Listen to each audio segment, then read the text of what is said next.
Welcome to Wednesday Q&A, where you all ask the questions and we answer. I am joined by my wonderful, fearless co-host, Kristen Williams, physical therapist extraordinaire, senior LYT teacher, and now operations manager. She wears a lot of hats and she's brilliant. Here we are.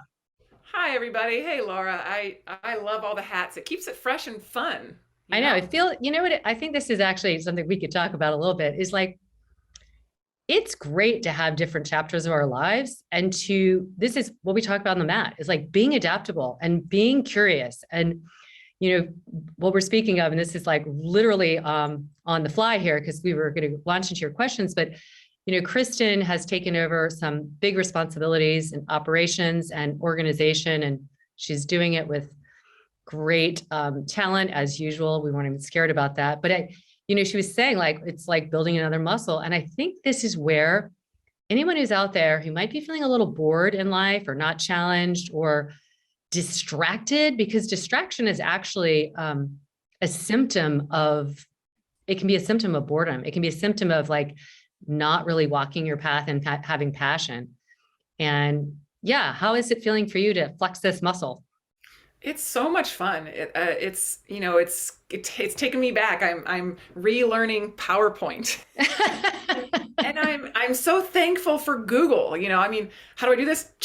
Google, and they can answer any question. So it's challenging a whole new side that I've been clinic director in multiple different scenarios. So I'm very comfortable directing and leading a team.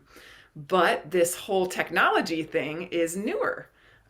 So not newer, but it's like getting back into it because we've just been working with our hands. I've done, obviously E for our note taking, but for many years as well. But I don't know. This is fun. It's been I had huge shoes to fill in for our outgoing rocketeer Kat Ferraro, but she really set me up well to succeed. And I know you've got my back, and we've got such a great team. That's the other thing, surrounding yourself with a great team and knowing that everything we're doing here for you guys at Lit Daily, it's, Laura is our figurehead, and she has surrounded herself with people who were really passionate. And that's what keeps us going, because it doesn't feel like work. Yeah. There are times where you have, stress and oh my God. Yeah.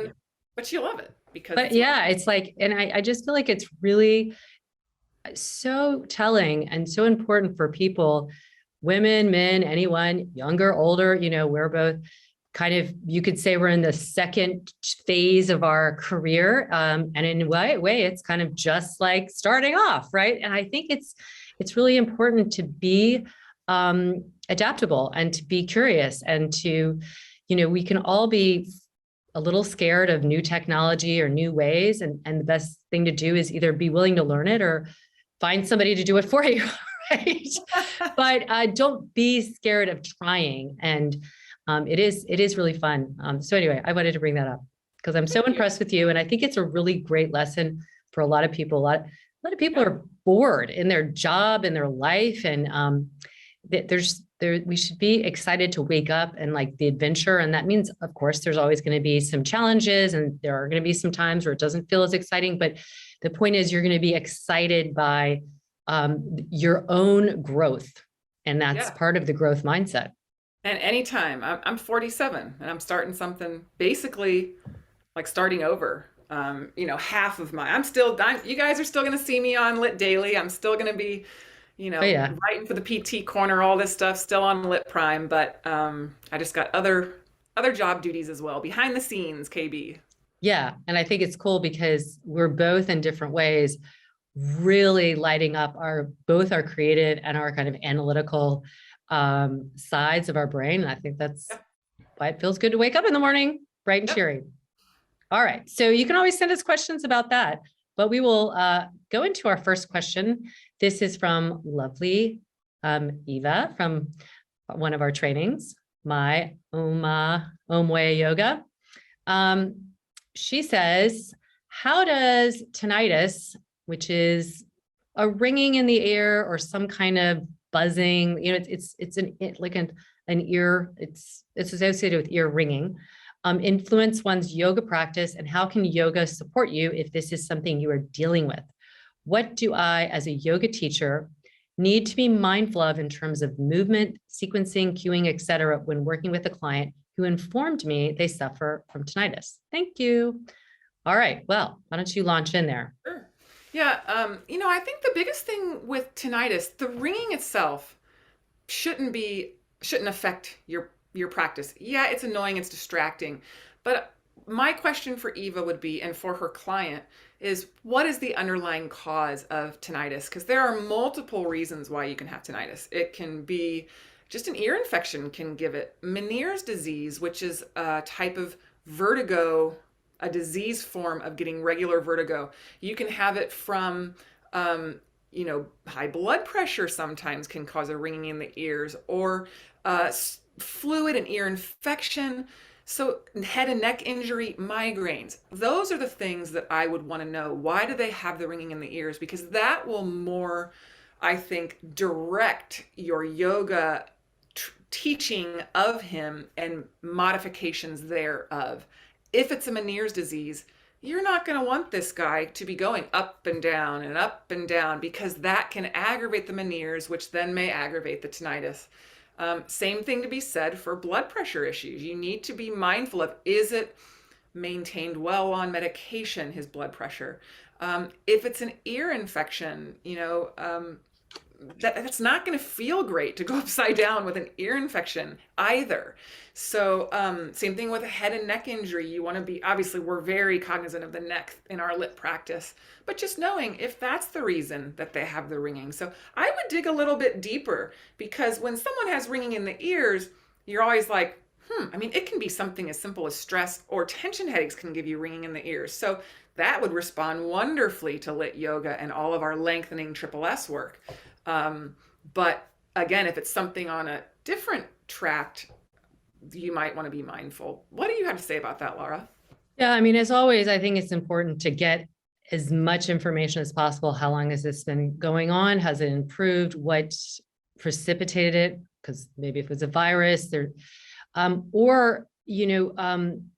is it inner ear involved? Have you checked all that stuff out? Were there tubes in the ears, et cetera? My friend, Jennifer Pasteloff, who probably many of you know, but if you don't, you should check her out. She's an amazing human. She's written a book about, just manifesting and loving your body and your life, and, how to be a good person in life. But she's also a writer and a yoga teacher, and she has lost her hearing. And the combination is she's going deaf, but she's also has the tinnitus. So if that's the reason, in terms of asking as a teacher, you want to be mindful that you need to be in a position where somebody could maybe read your lips or be very clear with your cueing, because the tinnitus, maybe they're not going deaf, but it still might affect their hearing. So if it's not connected to these other diseases, or kind of, precursors like Kristen was talking about, also be aware of like how it's impacting their hearing. Because, and if you're on Zoom or something like that, which so many people are now, you might be doing more things with your hands. It sounds like you're doing a private, but even on Zoom, you're going to have to like mirror more so that you're very clear, like, or figure out ways that you can communicate if there is a hearing loss involved. Because I remember she was saying that obviously in group classes, this is what it really applied. It was just so frustrating, but also she could watch other people. So that helped out. It was frustrating because she couldn't hear a lot of the instructions, but then she could follow along. But if there's something really going on with details, she felt more lost. So I would say just slow things down and just make sure that the communication is an issue. Again, if the hearing is part of that. That's great. All right, next question. Actually, I got a question, and I thought this was so beautiful, because I feel like, we are in the first month of 2022, and I think everybody wasn't having high expectations of 2022, but even their high expectations might be not being met. I think people are just feeling down and out. And so somebody wrote me and they said, this is from Healing Yoga. how to stop self-destructive thoughts.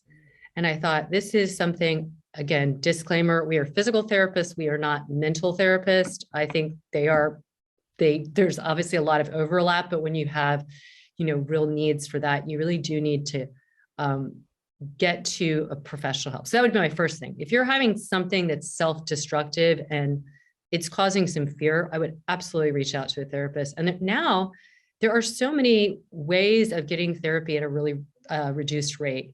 They have, apps that you can join and they hook you up with, and you don't have to wait. Do a little research on that, or talk about it with somebody that you trust. But if you're just having them in a way that is, I don't want to say normal, but I think we all will have moments where we're just like feeling a little more doomsday-ish, like, God, I just, screw it. I'm just going to go and drink a couple beers, or, drink a whole thing of whatever. It's which is not necessarily destructive, but it is from the place of not just going and having fun. It's driven by, and so it's like, again, what is it driven by? And it's driven by this feeling of self-destruction. And then you add on stuff like that. My biggest suggestion, and I actually did communicate with her in full disclosure in the direct messages. And I said, reach out to somebody. Self-care is really important. I know that when my daughter was going through like some stuff at her own high school, and they gave some really great suggestions, like for all the girls, not just her, but it was just that period of time they were all struggling. And, one of the therapists said, just have something that's a reminder to kind of break that thought. So she had suggested a rubber band. And it doesn't have to be like, but it's just like when you start to feel that I want to go and drink myself into oblivion, or I want to, not show up at work, and of course, if it's worse than that, again, go absolutely get help. But just something that kind of snaps you out of it. Literally, it's like when you snap that, it's almost like that habit formation. Can you just stop at least for a moment that going down the track? Because that's really where self-destruction obviously becomes very serious and dangerous, is when you just fall into the well and you can't climb out. So have some tools, and look for some tools, and get some tools from professionals. These were professionals that talked to these girls in high school, like who are stressed out, who are hormonal, who are facing a lot of, all kinds of peer stuff. And this was she told me about that. And she said, I thought this was a really great suggestion. You just kind of wear that little hairband or rubber band. And when you start to feel something that is in that line, you just kind of keep snapping it. And it's almost like, okay, it's a way of trying to stay present, honestly. I don't know if you have anything to add on. Well, I mean, I can certainly speak from a personal experience. I definitely, right when we first moved to New Jersey, I was seeing a counselor back in Louisville in Kentucky, because we went through some stuff there, and I am just right along with you. Talking to someone makes a difference. And it is really hard to find a good therapist. And so I just didn't really feel the right match. But I tell you what, when I found someone in New Jersey, got lucky. She took insurance. For a while, I was going twice a week because we were just going through some stuff as a family. And I was, as a parent especially, you are so inclined to take a lot of blame for things that happen in your life with your children, with your marriage, with your job, but particularly with your children, and be like, well, it's my fault. What's wrong with me? And it was so healing to find someone who I could tell, this is how I'm feeling. And she would not only listen, but really come back and ask me why,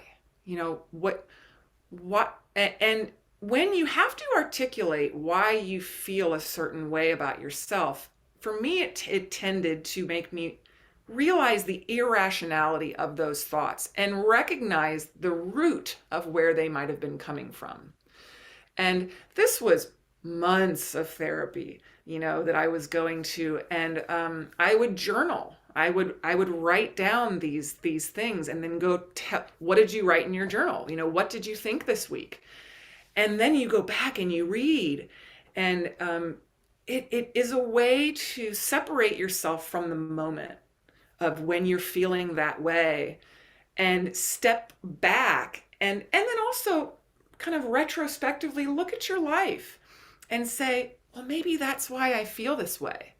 Maybe it's something that happened in my lifetime that has colored the way I see myself. And which we all have. That is very human, especially women. Hmm. We have to live our lives through a whole different lens, as a female, as a mother, as a wife, as a, and I love men, and I respect. I have a wonderful husband. I have a wonderful father. I have a wonderful son. But I do look at my girls, and I think they're the message that I'm trying to really get, that self-love, because it is really hard for a woman to feel that way. So, you know, we know that we are always here for you. And I highly recommend, even if it's not a professional, it can be a friend that you talk to, who you really trust. And to just, sometimes a listening ear is all you need. But then a lot of times that listening ear it can help if it's your own. And so that's where writing something down, and then kind of just going back and asking yourself, why am I feeling this way? And what might be those triggers? And how can you change your perspective? And this does not happen overnight. And it's a work in progress. I still will want to fall back into that when something goes wrong. And then I have to, nope. And eventually I went down to one time a week. Then it was every other week.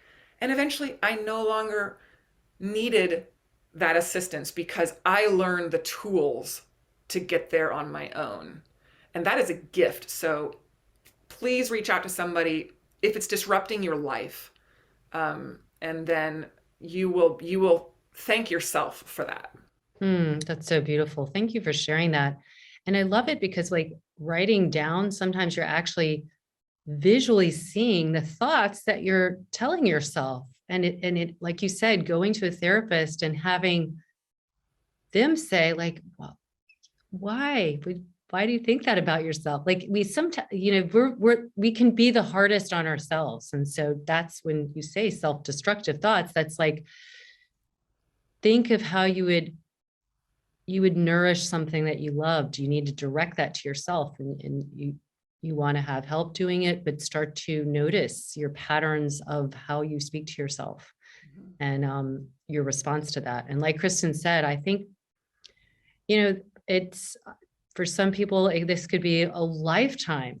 Some people know that about themselves. They're going to have these cycles in their each year, not that are not like seasonal, but their own kind of mental, emotional well-being cycles and it's the more we actually get to know ourselves, we can navigate them. And like Kristen said, having the tools is going to help you so much. So please reach out to us always, we're here, but to anybody who can really help you so that you can move through it and learn how to navigate it, knowing that perhaps it probably is going to be cyclical. It's going to come up, you're going to have triggers, but you want to be able to kind of rebound from those quicker.